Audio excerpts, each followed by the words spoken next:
Negotiation is a process of discussion between two or more parties to reach a mutual agreement in resolving a difference of interest or dispute. In IDR, negotiation is the simple method of dispute resolution because it's conducted directly by the parties without involving a third party.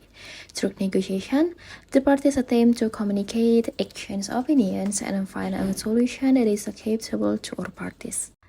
The key characteristic of negotiation in a legal context, the first is voluntary process. The parties voluntarily engage in the negotiation process. The first, no third-party decision maker. There is no mediator, judge, or arbitrator making decision.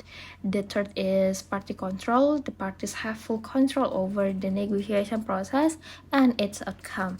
And the last, flexible procedure.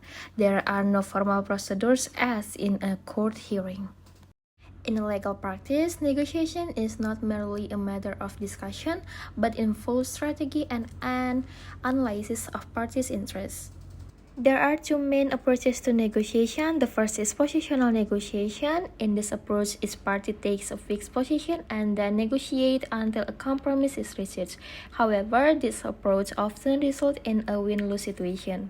And the second, interest-based negotiation. This approach focuses more on the interest underlying the parties' position rather than just numbers or demands. This approach often leads to win-win solution. Stages of negotiation. In legal and business practice, negotiation typically go through several stages. The first is preparation. The parties prepare the fact of the dispute, the objective of the negotiation, the bargaining strategies. This stage is crucial because it determines the strength of their negotiation position. The second is opening.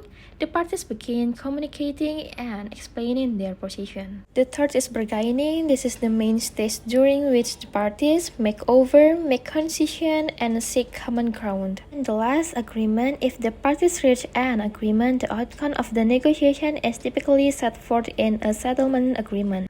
Why negotiation is widely used? First, efficiency. Negotiation can resolve dispute much more quickly than litigation. Second, cost effectiveness. The costs of negotiation are significantly lower than those litigation. Third, preservation of relationship. In business dispute, the parties often still have a working relationship. And the last, confidentiality. Unlike court proceedings, which are public, negotiations are typically confidential.